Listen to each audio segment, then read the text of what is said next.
السلام علیکم. آپ دیکھ رہے ہیں قاسم فانی یوٹیوب چینل. اور آج کا جو ہمارا ٹاپک ہے، بہت سارے لوگوں کی ریکویسٹ آ رہی تھی کہ ایبسکونڈنگ نہیں کی دبئی میں لوگوں کو اکثر ایبسکونڈنگ کر دیا جاتا ہے، یا کسی بھی ایبسکونڈر جو ہے اسے کیسے ریموو کیا جاتا ہے. یہاں دبئی میں جو لوگ رہتے ہیں یہ ان کے لیے ہے. تو اگر کوئی کمپنی آپ کو ایبسکونڈنگ کر دیتی ہے، وہ کیوں کرتی ہے؟ آپ کو اس صورت میں ایبسکونڈنگ کرتی ہے جب آپ کمپنی سے کام چھوڑ کے چلے جاتے ہیں. تو یا تو کوئی کمپنی کے ساتھ آپ کو کوئی مسئلہ ہوتا ہے، آپ نے کام چھوڑ دیا بغیر انفارم کیا، اور وہ پھر آپ کو ایبسکونڈنگ کر دیتی ہے. سب سے پہلے تو آپ یہ کوشش کریں، جب آپ نے کمپنی سے کام چھوڑا ہے تو سب سے پہلے انہیں رپورٹ کریں. ودن 7 days آپ کو رپورٹ کرنا ہے. اگر آپ 7 days میں رپورٹ نہیں کرتے تو پھر ان کے پاس پورا حق ہوتا ہے ایبسکونڈنگ کرنے کا. تو اکثر کمپنیز یعنی کہ وہ 7 دن سے پہلے بھی ایبسکونڈنگ کر دیتی ہیں. تو اس صورت میں اگر آپ کو انہوں نے 7 دن سے پہلے ایبسکونڈنگ کر دیا تو پھر آپ کا یہ رائٹ ہے، اور آپ اس ایبسکونڈنگ کو ہٹا سکتے ہو. اس کا طریقہ کار کیا ہے؟ تو بہت سارے لوگوں کی ریکویسٹ تھی، تو وہ آج میں آپ کو بتانے جا رہا ہوں. تو اس سے پہلے اگر آپ نے میرا چینل نہیں سبسکرائب کیا، میرے چینل کو سبسکرائب کریں اور گھنٹی کا بٹن دبا دیں تاکہ بر وقت آپ تک میری تمام ویڈیو پہنچتی رہیں. تو چلے آتے ہیں اپنی ٹاپک کی طرف بغیر ٹائم ضائع کیے.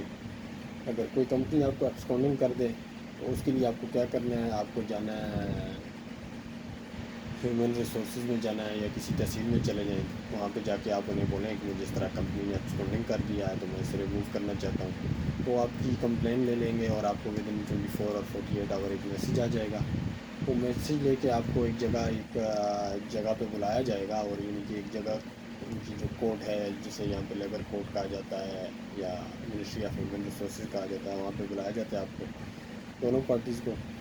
اور وہاں پہ پھر آپ نے وہاں پہ وہ پروف کرنا ہے اس چیز کو، یعنی کہ آپ کی ذمہ داری ہوگی، آپ نے پروف کرنا ہے کہ آپ نے جب کام چھوڑا تھا لیکن 7 days یعنی کہ آپ ان کے ساتھ کانٹیکٹ میں تھے، تو یا کسی میسیج کے تھرو، کال کے تھرو، یا کوئی بھی یعنی کہ آپ کے پاس سورس ہوگا جس سے آپ یہ وہاں پہ بتا سکیں کہ میں ان کے ساتھ رابطے میں تھا. کام بیشک میں نے چھوڑ دیا تھا لیکن میں ان سے رابطے میں تھا، میں نے انفارم کیا ہوا تھا.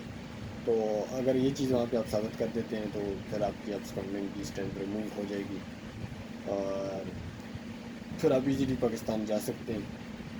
ادروائز آپ کو اگر ایبسکونڈنگ کی صورت میں اگر آپ پاکستان جانا چاہتے ہیں تو آپ نہیں جا سکیں گے. آپ کو ایئرپورٹ پہ روک لیا جائے گا، اور وہاں سے آپ کو اٹھا کے جیل میں ڈال دیا جاتا ہے. اور پھر کچھ ان کے جو بھی لیگل ان کا اپنا جو ایک طریقہ کار ہوتا ہے اس کے تھرو آپ کو آؤٹ کر دیا جاتا ہے. اور آپ پھر دوبارہ دبئی میں یعنی کہ ایک اکثر ایسے بھی ہوتا ہے، اس میں بہت ساری کنڈیشن ہوتی ہیں. اس ٹاپک پہ پھر کسی دن بات کریں گے. آپ یا تو ہمیشہ کے لیے نہیں آ سکتے، کچھ صورت ایسی ہوتی ہے کہ آپ سال کے لیے نہیں آ سکتے. وہ مختلف کنڈیشن ہوتی ہیں. وہ ہمارا انشاءاللہ نیکسٹ جو ٹاپک ہوگا اس پہ ہم بات کریں گے. تو آج کے لیے اتنا ہی. مجھے دیجیے گا اجازت. اللہ حافظ.